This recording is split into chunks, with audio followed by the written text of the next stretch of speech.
खोली सुना I love you हलाल। हेलो हेलो हेलो हेलो थोड़ा माइक का बढ़ाओ ना जी। साफ दे हंडाले हवा का फालतू वाला काम कर ले। ए बेटा जानते लोग अब मान ला कि उम्र नहीं है लेकिन हिरीस जोन बा अंदर के हिरीस जोन बा इसार मुंह में है आ जाता। बोली बाबा जल्दी। अरे वो कहानी हो गरी कि आई लव यू सीरियस तो हमरो रहाइल है आ रहाइल है ना तो वही में कल अनुपमा जी के हम देखत करनी है ते के बे अब है ना से ओवरफ्लो मार लागल और ओवरफ्लो मारता। What is this blank head half last mind place late लोग thank you. What is this blank head half past mind place get look thank you ladies and gentlemen this is the wrong point of India. I love you serious.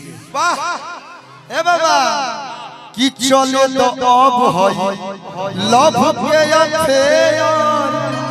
बाबा मेरी शादी हो गई है पूरी दुनिया जानती है लेकिन अगर मैं स्टेज पे हूँ मंच पे हूँ तो मैं इनका हूँ। तू हमार हो जा हम तहार हो जा। 9 घंटा बहुत लोग हमनी के सब लोग आदमी आइल बा अजय बच्चन जी के यहाँ और एगो फरमाइश रहला ऐसे गा देली हां और एगो और फरमाइश बाटे 2 लाइन हम गाए। देख जितना विवादास्पद हमार गीत बाड़ी सा उहे जोन बा गीत यहाँ के कहब। अच्छा हम गाते 2 लाइन। हां ए भाई चार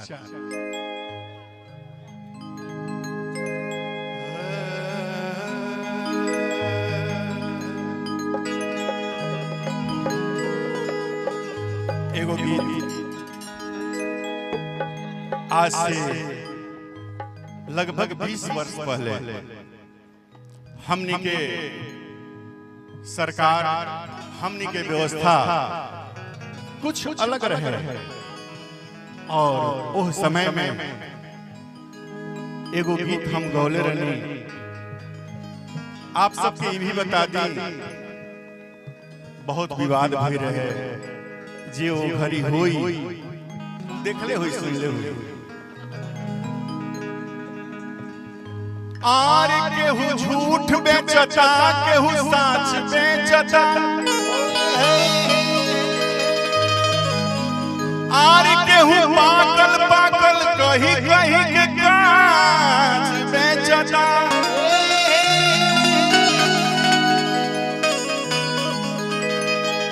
केहू छात बेचता केहू पात बेचता केहू गद्दी खातिर सगरी जमात बेचता। केहू सस्ता बेचता केहू महंगा बेचता।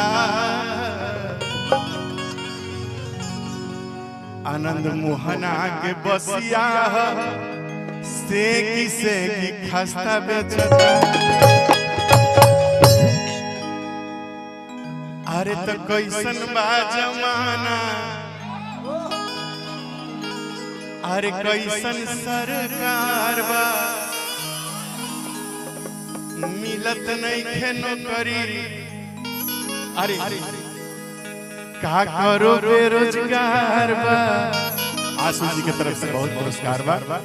अरे में भी तुकबंदी मिल गई तुकबंदी मिल गई। अरे कैसन बा जमाना ई कैसन सरकार बा। आंसू जी के हाथ देखी बहुत पुरस्कार बा। वाह आर 40 के उम्र भई अगुआ नया बता।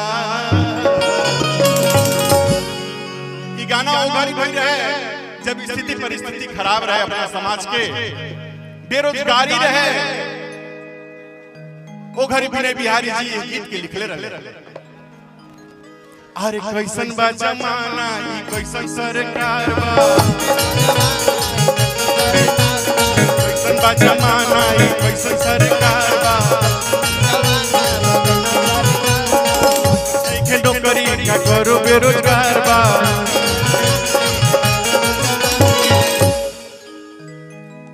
40 के उम्र भाई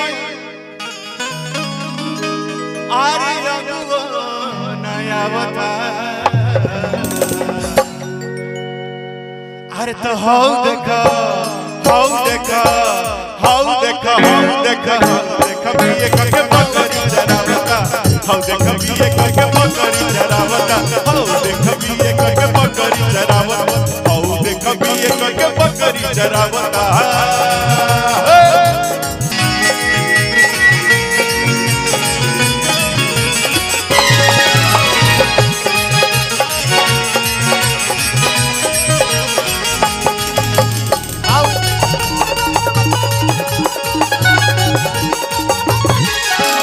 कैसन बा जमाना कैसन सरकार बा मिलत लिखे नौकरी क्या करो बेरोजगार बा 40 के उम्र भई लगुओ नया बना ए बाबा ये बूढ़ी चल ससुरारी अरे धोके टोटो गाड़ी ये बूढ़ी चल ससुरारी ए बूढ़ी चल ससुरारी धोके टोटो गाड़ी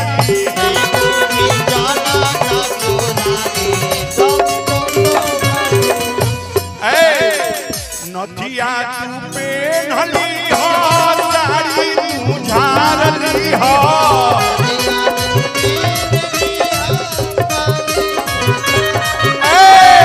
नथिया तू पेन्हली हो साड़ी तू झारली हो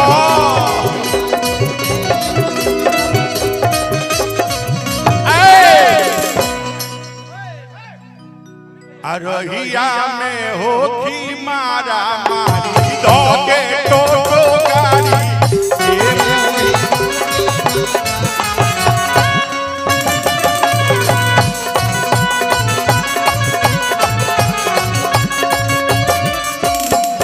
ए बूढ़ी चल ससुरारी धोके टोटो गाड़ी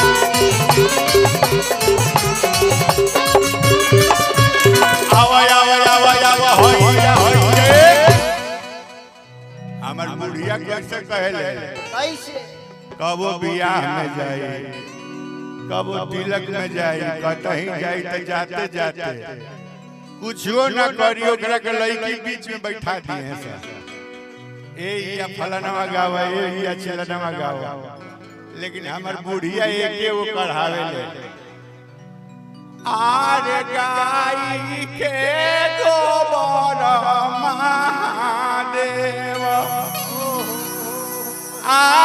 आंगनाली बाई गजमतिया हो महादेव अरे चौकाली बाई सुनी है शिव के